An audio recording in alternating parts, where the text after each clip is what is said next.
अस्सलाम वालेकुम क्लास। आज हमने कंटिन्यू करना है अपने लास्ट वीडियो से। लास्ट लेक्चर में हमने जो डिस्कस किया था वो हमने अल्फ़ा बीटा जो प्रॉपर्टीज़ थी उसके बाद हमने वहाँ से ड्राइव किया था डिसइंटीग्रेशन लॉ, और डिसइंटीग्रेशन लॉ को ड्राइव करने के बाद हमने डिफ़ाइन किया था हाफ़ लाइफ को, और हमने हाफ़ लाइफ का जो फार्मूला था वो ड्राइव किया था which was t half is equal to 0.693 over lambda। तो यहाँ लैम्डा को हमने डिफ़ाइन किया था डीके कांस्टेंट, और अब हमने यहाँ से आगे फर्दर कंटिन्यू करना है। Today we will discuss about the another definition of mean life time. पहले हमने हाफ़ लाइफ टाइम या हाफ़ लाइफ को डिस्कस किया था, अब हम इसको मीन लाइफ टाइम को डिफ़ाइन करेंगे। मीन लाइफ टाइम भी अब इसको बोल सकते हैं, या इसको एवरेज लाइफ भी हम बोल सकते हैं, ठीक है। अच्छा, नॉर्मली जब हम मैथमेटिक्स में किसी भी चीज़ का या क्वांटिटीज़ का एवरेज लेना चाहते हैं तो जो भी हमारे पास क्वांटिटीज़ होती हैं हम उस सारी क्वांटिटीज़ का सम लेते हैं। जो भी हमारे पास गिवन क्वांटिटीज़ होती हैं उन सब का सम लेते हैं, और फिर जितनी हमारे पास नंबर ऑफ़ क्वांटिटीज़ होती हैं उससे हम उसको डिवाइड करते हैं, तो हम एवरेज या मीन वैल्यू लेते हैं। उसी तरह का यहाँ पे हम कॉन्सेप्ट जो वो अप्लाई करेंगे, लेकिन ये क्योंकि हमारी मीन लाइफ टाइम है, ठीक है, लाइफ टाइम है, तो इसमें हम क्या करेंगे, इसमें हम सम लेंगे all lifes of all atoms, यानी कि जितने भी हमारे पास एटम्स हैं, किसी भी सैम्पल के जो हम एटम्स कंसिडर कर रहे हैं या रेडियो एक्टिव एलिमेंट के हम एटम्स कंसिडर कर रहे हैं, उन तमाम एटम्स की लाइफ का सम, और फिर divided by total number of atoms. तो इससे हमारे पास टी एवरेज या मीन लाइफ निकल आएगी, ठीक है। कैसे कि हम लिखेंगे टी एवरेज जो है वो किसके इक्वल है, sum of lives of all atoms. जितने भी हमारे पास एटम्स हैं उन सब की लाइव्स का सम डिवाइडेड बाय जितने हमारे पास नंबर ऑफ एटम्स हैं, यानी टोटल नंबर ऑफ एटम्स। तो इससे हम एवरेज हाफ लाइफ जो है वो फाइंड आउट कर सकते हैं, ठीक है। तो हम इसका रिलेशन भी ड्राइव करते हैं। अच्छा जी, हम कंसिडर करते हैं, लेट्स सपोज कि हमारे पास डी एन एटम्स हैं जो कि डिके करेंगे या डिसइंटीग्रेट करते हैं between the time interval T से लेके टी प्लस डी टी। यानी कि इनिशियली हम टाइम टी कंसिडर करते हैं, तो उसके बाद आफ्टर सम टाइम जब वो डी टी हो जाएगा तो total time T plus D T. T से लेके टी प्लस डी टी, इस टाइम इंटरवल में हमारे पास डी एन जो हैं वो एटम डिसइंटीग्रेट होते हैं, ठीक है। अब डी एन क्या है, नंबर ऑफ एटम्स जो डिसइंटीग्रेट हो रहे हैं। तो हम लेट कंसिडर करते हैं कि हर जो एटम है उसका जो लाइफ टाइम है उसको हम टी सेकंड बोलते हैं, ठीक है। क्या कहेंगे, life time of each atom, her atom का जो लाइफ टाइम है उसे हम क्या ले रहे हैं, टी सेकंड्स, ठीक है। तो अगर हमारे पास डी एन जो है वो नंबर ऑफ एटम्स हैं, अगर हमारे पास number of atoms D N है और हर एक एटम का जो लाइफ टाइम है वो टी सेकंड है, तो जो हमारे पास डी एन एटम्स का जो टोटल लाइफ होगा वो कितना होगा, टी डी एन, ठीक है। अगर हमारे पास total number of atoms D N है, ठीक है, और हर एटम का जो लाइफ टाइम वो टी सेकेंड्स है, तो हमारे पास जो टोटल लाइफ टाइम होगा, जो टोटल लाइफ होगी डी एन एटम्स की, यहाँ आप मेंशन कर लें total life of d N atoms वो कितनी है, टी डी एन, ठीक है।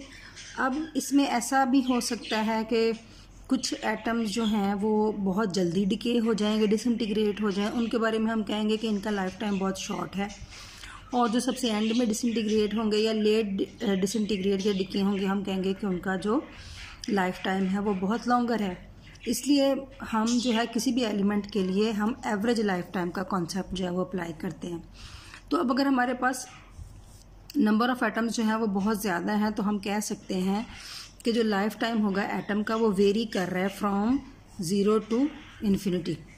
अगर हमारे पास जो सैम्पल है उसके अंदर बहुत सारे एटम हैं तो उनका जो लाइफ टाइम है वो 0 से इन्फिनिटी जो है वो वेरी कर रहा है। तो हम टोटल लाइफ टाइम को इस फॉर्म में लिख सकते हैं, टोटल लाइफ टाइम को हम लिख सकते हैं 0 to infinity T D N. ठीक है जी। तो अब हमने जो इसका फार्मूला लिखा था इसमें sum of lifes of all atoms या total life time of all atoms divided by total number of atoms. तो इस फार्मूले में हम क्या लिखेंगे, T average is equal to 0 to infinity T D N divided by जो हमारे पास टोटल या ओरिजिनल नंबर ऑफ एटम्स हैं वो क्या हैं, N naught. Total N naught है और उसमें से डी एन जो है वो हम कंसिडर कर रहे हैं कि वो डिके हो रहे हैं। ठीक है। तो by using the radio active decay law हमें पता है एन इज इक्वल टू किसके इक्वल होता है, N not e raised power minus lambda t. तो अगर हम इसको डिफ्रेंशिएट करें तो d N is equal to lambda N not, minus sign भी आएगा, minus lambda N not as it is इसके साथ आ गया, माइनस लैम्डा टी, तो डी टी आ गया। ठीक है। अगर मैं माइनस साइन इस साइड पे ले आऊँ, minus d N is equal to lambda N not e raise power minus lambda t. ये हमारे पास डी एन की वैल्यू आ गई। ठीक है। तो अब हमने इस डी एन की वैल्यू को सब्स्टिट्यूट करना है यहाँ पे और फिर हम इसका इंटीग्रल सॉल्व करेंगे।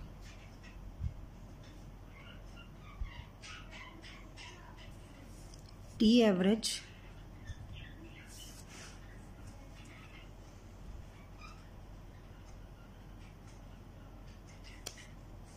Zero to infinity lambda N not t e raise power minus lambda t d t. ठीक है। Divided by N not. अब यहाँ पे हम डी एन की बजाय माइनस डी एन सब्स्टिट्यूट कर रहे हैं, इसलिए कि d N number of atom जो हैं, अगर हमारे पास ओरिजिनल एन नॉट थे उसमें से डी एन जो नंबर ऑफ़ एटम्स हैं वो इसमें से डिके हो रहे हैं। ठीक है।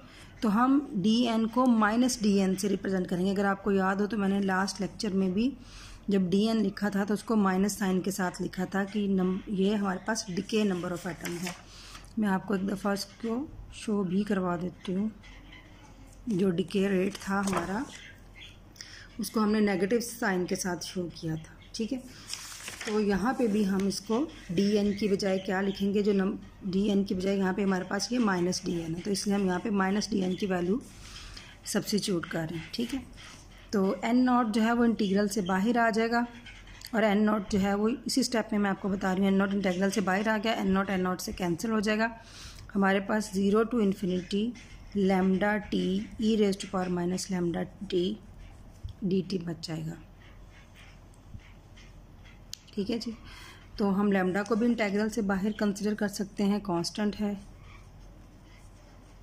Minus lambda t d T. ये हमारे पास टू फंक्शंस आ गए हैं टाइम में, टी और लैम्डा टी। ये हमारे पास दो फंक्शन जो है वो मल्टीप्लाई कर रहे हैं। अब हम इस पर इंटीग्रेशन अप्लाई करनी है और कौन सी इंटीग्रेशन हम इस पर अप्लाई करेंगे, हम इस पर इंटीग्रेशन बाय पार्ट्स अप्लाई करेंगे। तो जब आप इंटीग्रेशन बाय पार्ट्स इस पर अप्लाई करेंगे तो हम क्या लिखेंगे, integration of the second function, first function as it is, फिर माइनस, ठीक है, ये वाला फंक्शन हम एज इट इज़ लिखेंगे और derivative of the first function, ठीक है। ये हम अप्लाई करते हैं तो हमारे पास होगा लैम्डा को हम एज इट इज़ बाहर लिख रहे हैं। इंटीग्रेशन जब हम फर्स्ट फंक्शन की लेंगे यानी कि e⁻ - की, तो ये इसकी इंटीग्रेशन आ गई, साथ में हमारा t एज इट इज़, और इस पे हम लिमिट अप्लाई करेंगे 0 to ∞, माइनस 0 to ∞। हमारा सेकंड फंक्शन जो हमने इंटीग्रेट किया है वो एज इट इज़ आएगा, और जो फर्स्ट फंक्शन था t, उसका जो डेरिवेटिव है इसका t dt के हिसाब से वो 1 आ जाएगा, तो ये dt, ठीक है। तो गेन लैम्डा बाहर, ठीक है, e⁻ डॉट टी माइनस, इसी तरह से जब हम इसका सॉल्व करेंगे तो ये हमारे पास दोबारा से इसका जो इंटीग्रल आएगा वो माइनस लैम्डा जगह, तो माइनस माइनस प्लस, और ये लैम्डा स्क्वायर बन जाएगा, तो e⁻ divided by lambda square बन जाएगा, और इनकी जो लिमिट्स हैं वो 0 to ∞ आ गए, ठीक है। अब अगर मैं यहाँ से लैम्डा स्क्वायर को कॉमन ले लूँ, 1/λ स्क्वायर यानी λ/λ स्क्वायर ले लूँ, ठीक है, तो यहाँ पे लैम्डा था और हमने क्या कॉमन लिया है, लैम्डा स्क्वायर कॉमन लिया है, ठीक है। और यहाँ पे हमारे पास बच जाएगा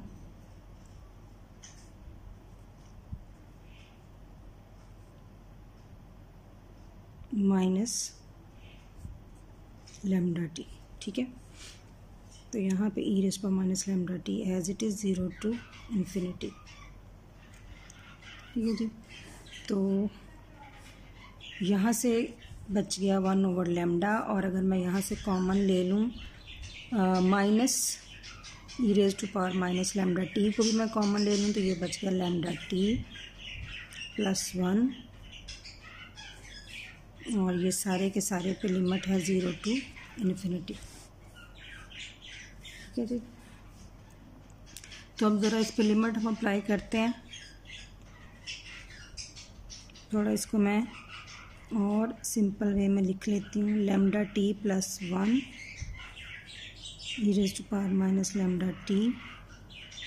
0 to ∞। अब ज़रा इस पर हम लिमिट अप्लाई करते हैं। अगर मैं इसी पे देख रही हूँ तो इस पर आप इन्फिनिटी अप्लाई करें तो 1/e है या 1/∞ है, तो वो फंक्शन 0 हो जाता है ये सारे का सारा। तो अगर आप 0 वाले पर अप्लाई करें तो e⁻0 1 आ जाएगा, और यहाँ पे जो λt है ये 0 हो जाएगा, ये 1 बच जाएगा, ठीक है। ठीक है, जब हम फर्स्ट अप्लाई करेंगे तो 0 - 1 जो है वो हमारे पास बचेगा यहाँ पे, और ये 1/λ आ जाएगा। तो टी एवरेज जो है वो हमारा क्या है, 1/λ आ जाएगा, ठीक है। अच्छा, इससे पहले हमने टी हाफ की जो डेफिनेशन पढ़ी थी हाफ लाइफ की, 0.693/λ पड़ी हुई है, ठीक है। तो अगर मैं इसको सेपरेट करूं 0.693 1/λ, तो ये हमारे पास क्या है, टी एवरेज। तो हम लिख सकते हैं टी हाफ = 0.693 टी एवरेज, यानी कि ये हमारा टी हाफ का फार्मूला है टी एवरेज की फॉर्म में। तो हम यहाँ से लिख सकते हैं कि हाफ लाइफ जो है वो 0.693 टाइम्स द एवरेज लाइफ, ठीक है। और हम ये भी लिख सकते हैं, तो ये जो हमारा बनता है ये 69.3% भी बनता है, ठीक है, कि half life is 69.3% of average life, ठीक है। तो आप उलट भी इसको डिफ़ाइन कर सकते हैं। अगर हम इसको दूसरी साइड पे ले जाके डिवाइड कर दे तो हम ये भी बता सकते हैं कि टी एवरेज जो है वो टी हाफ लाइफ का कितना है, ठीक है। चलिए जी, ये आपका हाफ एवरेज लाइफ का भी कंप्लीट हो गया यहाँ पे। अब ज़रा अगले टॉपिक की तरफ आ जाएं। रेडियो एक्टिव सीरीज़ हमने एक्सप्लेन करना है। अच्छा, रेडियो एक्टिव सीरीज़ जो है ये क्या है कि हमारे पास नेचुरली बहुत सारे रेडियो एक्टिव एलिमेंट्स जो हैं वो नेचर में एग्जिस्ट कर रहे हैं, ठीक है। अब ये जो हमारे पास हैवी एलिमेंट होते हैं जो नेचुरली एग्जिस्ट कर रहे हैं और फिर वो कुछ अपने लाइफ टाइम के बाद या नेचुरल प्रोसेस के कुछ अर्से बाद वो डिके हो जाते हैं किसी प्रोडक्ट में, किसी और न्यू एलिमेंट में। तो हम ये कहते हैं कि जो पेरेंट न्यूक्लियाई है वो डिके हुआ किसी डॉटर न्यूक्लियाई में, ठीक है।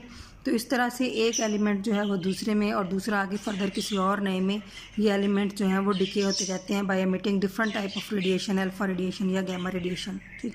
तो ये हमारे पास एक सीरीज़ बन जाती है या एक चेन बन जाती है डिफरेंट रेडियो एक्टिव एलिमेंट्स की, जिनको हम रेडियो एक्टिव सीरीज़ या रेडियो एक्टिव चेन जो है वो बोलेंगे। जब भी कोई, आपने पहले भी मैंने इसको डिस्कस किया या बताया कि जब भी कोई पेरेंट एलिमेंट डॉटर में डिके होता है बाय एमिटिंग अल्फ़ा पार्टिकल, तो उसका जो मास नंबर है वो 4 रिड्यूस होता है और उसका जो चार्ज नंबर है वो 2 रिड्यूस होता है। इसी तरह जब भी कोई बीटा डिके होता है तो उस मास नंबर सेम रहता है, तो चार्ज नंबर जो है उसका एक इंक्रीज़ या डिक्रीज़ हो जाता है। तो इन दोनों डिकेज़ के ज़रिए, अल्फ़ा और बीटा डिकेज़ के ज़रिए डिफरेंट जो है न्यूक्लियाई वो चेंज होते जाते हैं। न्यू न्यूक्लियाई में हम कहते हैं पेरेंट जो है वो कन्वर्ट हो गया डॉटर में।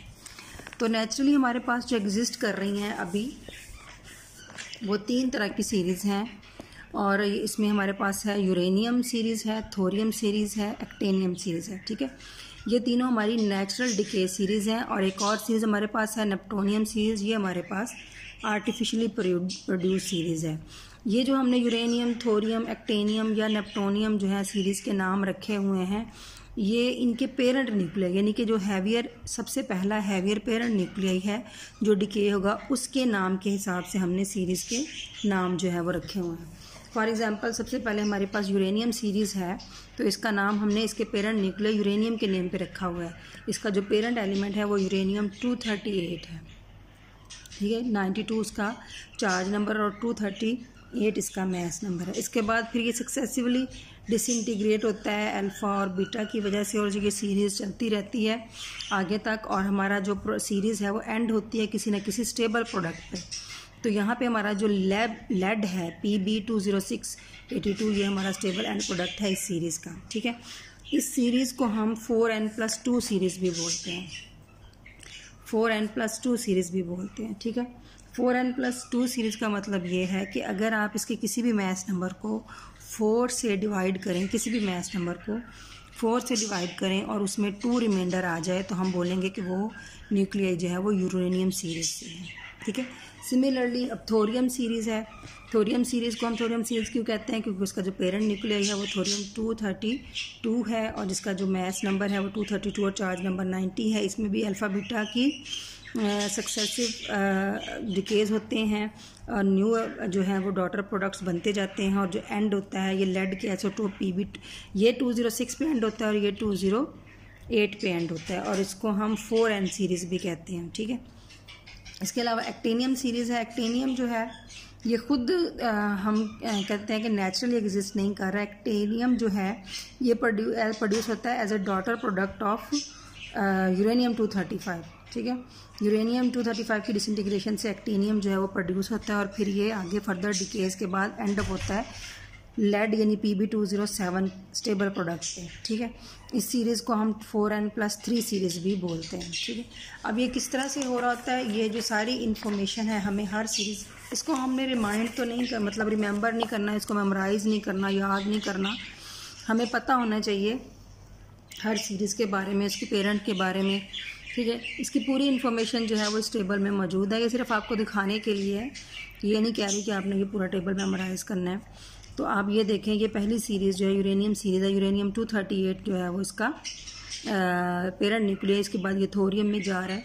तो ये आप देखते जाएं कि सिर्फ कहीं पे अल्फ़ा बीटा बीटा बीटा फिर अल्फ़ा, यहाँ पे अल्फ़ा बीटा दोनों ये डिके होते रहते हैं। ये तब तक डिके होता रहता है जब तक आपके पास स्टेबल एंड प्रोडक्ट नहीं होता, ठीक है। और हर डिके की, यानी कि अगर लेट्स सपोज यूरेनियम 238 है, जब इसने अल्फ़ा डिके किया तो जो इसका डिसइंटीग्रेशन कांस्टेंट या लैम्डा की वैल्यू वो इतनी है, इसका हाफ लाइफ इतना है, और जो अल्फ़ा पार्टिकल एमिट हुआ उसकी एनर्जी इतनी है। उसके बाद जब थोरियम बना, थोरियम क्या करेगा, बीटा डिके करेगा, जिसमें डिसइंटीग्रेशन कांस्टेंट की वैल्यू ये होगी, हाफ लाइफ उसकी इतने डेज है, और जो पार्टिकल एमिट होगा बीटा पार्टिकल उसकी एनर्जी जो है वो इतनी है। ठीक है, तो सो ऑन, ये इस तरह से सीरीज़ जो है वो हमारे पास आएगी। ये आगे नेप्टोनियम सीरीज़ है। अच्छा, नेप्टोनियम ये क्योंकि आर्टिफिशियली मैंने आपको बताया नेप्टोनियम ये नेचुरल सीरीज़ नहीं है, ये आर्टिफिशियली प्रोड्यूस सीरीज़ है। तो इसमें जब हम यूरेनियम 238 को बम्बार्ड करते हैं स्लो न्यूट्रॉन के साथ, तो ये यूरेनियम 239 बनाता है। यूरेनियम 238 को हम न्यूट्रॉन के साथ बम्बार्ड करते हैं तो ये यूरेनियम 239 बनाता है। ठीक है, और यूरेनियम 239 जो है इससे हमें नेप्टोनियम मिलता है 239, ये यानी कि ये डायरेक्ट हमें इससे नहीं मिल रहा। पहले हम यूरेनियम 238 पे फॉल करवा रहे हैं न्यूट्रॉन को। ठीक है, हमारे साथ हमारे पास गैमा एमिट हो रही हैं, और फिर उसके बाद ये 23 मिनट के बाद जब ये स्टेबल होता है या ये डिके होता है तो ये नेप्टोनियम देता है। और ये देखें साथ बीटा पार्टिकल एमिट हुआ है, तो बीटा पार्टिकल जब एमिट होता है तो चार्ज नंबर जो है वो चेंज हुआ 93, तो ये नेप्टोनियम हमारे पास बन गया। ठीक है, नेप्टोनियम जो है ये डिके होता है प्लूटोनियम में। ठीक है, और प्लूटोनियम जो है, और जब ये डिके होता है विद बीटा पार्टिकल, और नेप्टोनियम जो है वो उसके साथ जो बीटा पार्टिकल एमिट होता है उसकी हाफ लाइफ जो होती है वो 2.3 डेज होती है। नेप्टोनियम जो है ये हम कहते हैं कि ये अल्फा मीटर है, और इसकी जो हाफ लाइफ होती है वो आपके सामने नज़र आ रही है 24,400 ईयर्स होती है हाफ, यानी कि ये हाफ डिके होते हैं इतने ईयर्स के बाद, और इसको हम न्यूक्लियर फ्यूल के तौर पर रिएक्टर्स में यूज़ करते हैं। ठीक है, तो अगला जो है कि अगर इसी पोलोनियम 239 को हम 2 दफ़ा यानी कि इसका रिएक्शन करवाएं न्यूट्रॉन के साथ, इसको रेडिएट करवाएं न्यूट्रॉन के साथ, तो ये पोलोनियम 241 जो है उसे बनाएगा। ये देखें, पहले हमने इसको न्यूट्रॉन के साथ फॉल करवाया तो पोलोनियम 240 बना, और फिर इसको हमने न्यूट्रॉन के साथ बनाया तो पोलोनियम 241 बना, जो कि अब पेरेंट है इस रेडियोएक्टिव डिके सीरीज़ का। पहले हमने इसको नेप्टोनियम सीरीज़ बनाया नेप्टोनियम बनाने के लिए। अब नेप्टोनियम की बजाय जब हमने इसे पोलोनियम बना लिया तो पोलोनियम जो है उसको यूज़ किया जा रहा है as a parent in the neptunium series. ठीक है, तो इसी तरह जिस तरह से मैंने ये बताया कि ये आपने यूरेनियम सीरीज़ है, इसको हमने टेबल की फॉर्म में शो करवाया है, इसी तरह से हम इसको ग्राफ की शक्ल में भी शो करवा सकते हैं यूरेनियम सीरीज़ को। ये देखें, यहाँ से ये यूरेनियम 238 है, उसके बाद थोरियम 234 बन गया, रेडियम 234 है, यूरेनियम 234 है, थोरियम है, रेडियम है, अमरेजियम है। इसी तरह से ये डिके होते होते आपके पास ये एंड प्रोडक्ट तक आ गया। सिमिलरली ये टेबल हमारा थोरियम सीरीज़ का है, ये थोरियम सीरीज़ का ग्राफ है हमारा। ये एक्टेनियम सीरीज़ है जो कि एक्टेनियम से स्टार्ट होती है, और इसी तरह से ये हमारी एक्टेनियम सीरीज़ का ग्राफिकल रिप्रेजेंटेशन है। ठीक है, और जो लास्ट यानी कि जितनी सीरीज़ मैंने आपको नाम बताए हैं उन सबका टेबल और जो सबका जो ग्राफिकल रिप्रेजेंटेशन है वो ये देखें। अभी मैंने आपको बताया कि नेप्टोनियम सीरीज़, जिसके लिए इसको हमने आर्टिफिशियल सीरीज़ बोला है, इसको नेप्टोनियम से स्टार्ट होना चाहिए था, लेकिन पहले नेप्टोनियम बनाया गया, फिर नेप्टोनियम को फर्दर पोलोनियम बनाया गया, और फिर पोलोनियम को as a parent nuclear use किया गया, और पोलोनियम से ही इसको स्टार्ट किया गया। और इसका जो अब अच्छा बाकी आपने देखा है कि बाकी जो पिछली सीरीज़ थी उसमें जो एंड प्रोडक्ट था, जो स्टेबल प्रोडक्ट था, वो लेड था बस यहाँ पे। लेकिन जो नेप्टोनियम सीरीज़ है ये लेड आपको नज़र तो आ रहा है यहाँ पे Pb209, लेकिन ये स्टेबल नहीं है। इसका स्टेबल एंड प्रोडक्ट जो है वो बिस्मथ है। बाकी तीनों सीरीज़ में जो एंड प्रोडक्ट है वो उसका लेड है, जबकि नेप्टोनियम सीरीज़ में ये इसका जो एंड प्रोडक्ट है वो बिस्मथ है। तो जिस तरह से आपने देखा है कि वहाँ पे उन सीरीज़ को हम 4n+2 या 4n+3 बोलते हैं, तो जो नेप्टोनियम सीरीज़ है इसको हम 4n+1 सीरीज़ भी बोलते हैं। ठीक है, तो यहाँ तक हम इसको क्लोज़ करते हैं।